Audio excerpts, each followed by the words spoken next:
Hello சொந்தங்களே, அஸ்ஸலாமு அலைக்கும். எல்லாம் எப்படி இருக்கீங்க? வாங்க, இன்னைக்கு நம்ம ஃபேன்சி கிச்சனில் நாகூர் ஸ்பெஷலான வாடா செய்வோம்.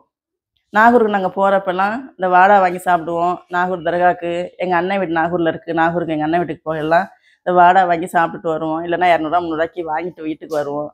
அவ்வளோ டேஸ்ட்டாக இருக்கும்னு சொல்லி அது நம்ம வீட்டிலே நம்ம எப்படி செய்கிறதுன்னு பார்ப்போம். ரொம்ப சிம்பிளாக தான் இருந்துச்சு. வீட்டில் நாங்கள் அடிக்கடி இப்போ வீட்டில் அதை செஞ்சு சாப்பிட ஆரம்பிச்சிட்டோம். அதை இன்றைக்கி உங்களுக்கு நான் செஞ்சு காமிக்கிறேன். நீங்களும் இதே மாதிரி பார்த்து நீங்கள் உங்கள் வீட்டில் செய்யுங்க. நம்ம வாடா செய்கிறதுக்கு பச்சரிசி எடுத்துருக்குறோம். இதில் ஒரு 2 கப்பு அரிசி எடுத்துக்கலாம்.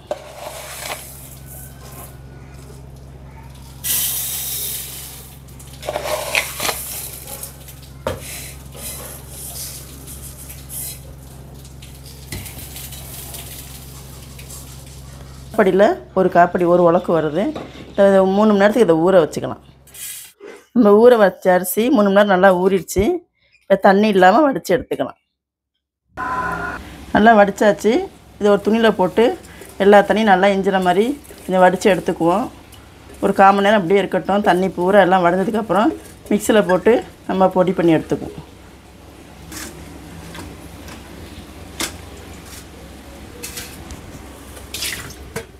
இந்த மாதிரி கொஞ்சம் நிழலில் ஒரு 1/2 மணி நேரத்துக்கு உணர வச்சுக்கோங்க. ரொம்ப ஈரமாக இருந்தால் அரிசி நுணுக்க வராது. நேரத்துக்கு உணர வச்சுக்கோங்க அரிசியை.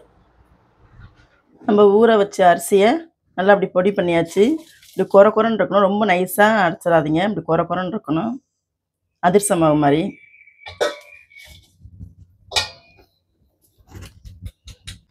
இதுக்கு பழைய சோறு போடணும். இந்த 2 கப்பில் நம்ம அரிசி எடுத்தோம். இதே போல் 2 கப்பில் நம்ம சோறு எடுத்துக்குவோம். இந்த சோறு ரொம்ப ரஃப்பாக இருக்குது. கொஞ்சம் மிக்சியில் போட்டு ரொம்ப நைஸாக அரைக்காமல் சும்மா லைட்டாக ஒரு ஓட்டி எடுத்துக்கலாம். தண்ணியெல்லாம் ஃபுல்லாக புழிஞ்சு எடுத்துட்டு 2 கப்பு சாதம் எடுத்துக்குவோம்.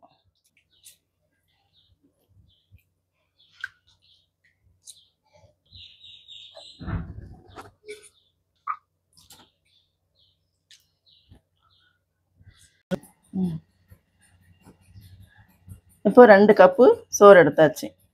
மிக்சியில் 1 2 ஓட்டிக்கலாம். இந்த மாதிரி 1 2 ஓட்டியாச்சு. அது மாவோட போட்டுக்குவோம் இந்த சாப்பாட்டை.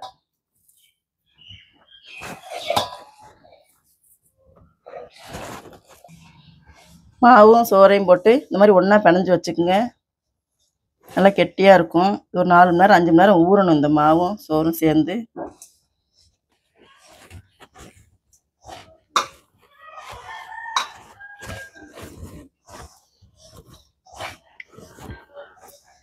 இப்போ இதில் நான் உப்பு போடலை. வாடை சுடையில் தான் உப்பு போடணும். கொஞ்சம் சோடமாக கலந்துக்குவோம். மாவு டைட்டாக இருக்கிறத பார்த்து கொஞ்சம் லைட்டாக தண்ணி வச்சுக்குவோம்.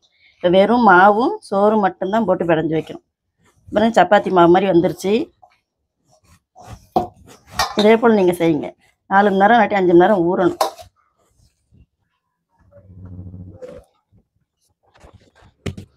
இந்த வாடாவுக்கு ராட்டு வேணும். அடுப்பத்தை வச்சு சட்டியை வச்சுக்கலாம். ஒரு 1/2 கிலோ ராட்டு வாங்கி இந்த மாதிரி உரிச்சு வச்சுருக்கோம். சட்டியில் போட்டுக்குவோம். லைட்டாக உப்பு மட்டும் போட்டு வேக வைக்கலாம். தண்ணி ஊற்ற வேணாம். இந்த ராட்டிலே தண்ணி விடும். இந்த உப்புக்கும் தண்ணிக்கும் சரியாக இருக்கும்.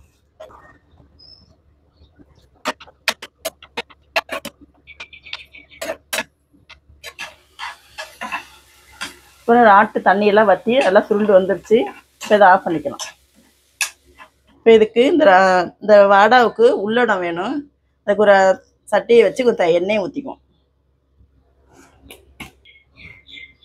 4 பெரிய வெங்காயத்தை நீளமாக அறுத்து வச்சுருக்கோம். இதையும் போட்டுக்கலாம்.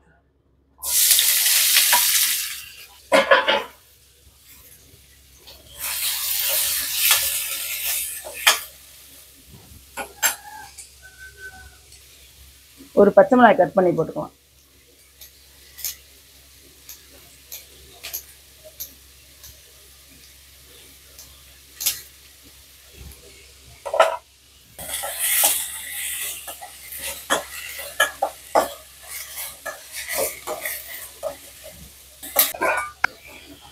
வெங்காயத்துக்கு உப்பு போட்டுக்கலாம். கொஞ்சோண்டு இஞ்சி பூண்டு பேஸ்ட்டு போட்டுக்குவோம்.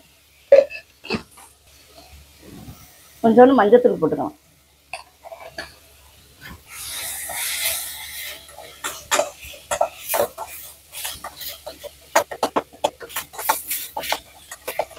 வெங்காயம் ரொம்ப முருக வேணாம், ஒரு அரைப்பதம் வெந்தால் போதும். நம்ம மாவில் வச்சு பொரிக்க தான் போகிறோம். இப்போ உள்ளடை ரெடி ஆயிடுச்சு. இந்த வாடாக்கு தேவையான உள்ளடை ரெடி ஆயிடுச்சு.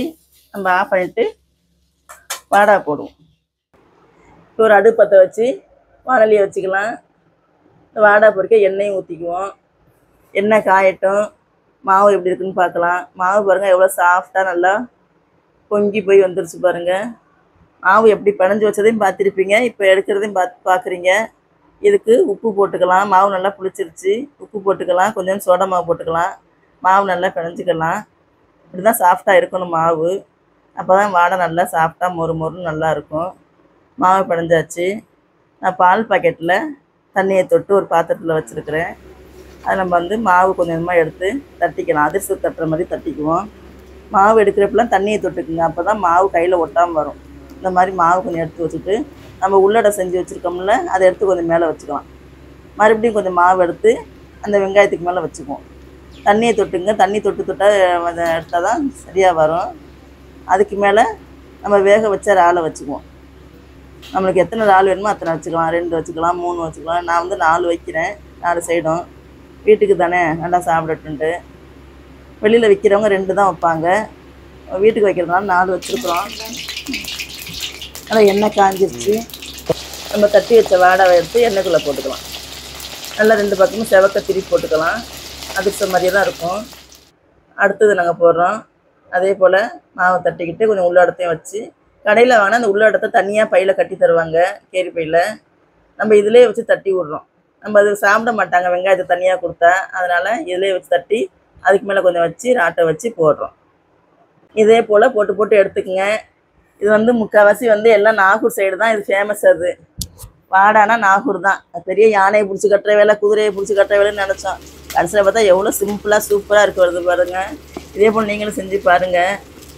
குழந்தைங்களுக்கு ஸ்நாக்ஸாக செஞ்சு கொடுங்க, நல்லாயிருக்கும். அடிக்கடி செய்யலாம். ஒன்றும் இல்லை, அரிசியும் மாவு சோறு இருந்தால் போதும், மாவு ரெடி ஆயிரும். நாட்டு வாங்குற நேரத்தில் இந்த மாதிரி செஞ்சு ஒரு நாளைக்கு செஞ்சு சாப்பிட்டு பாருங்கள். நீங்களும் எப்படின்னு கமெண்டில் சொல்லுங்கள். மற்றவங்களுக்கு எப்படி இருக்குன்னு சொல்லுங்கள். ஷேர் பண்ணுங்கள், சப்ஸ்கிரைப் பண்ணுங்கள். அஸ்ஸலாமு அலைக்கும்.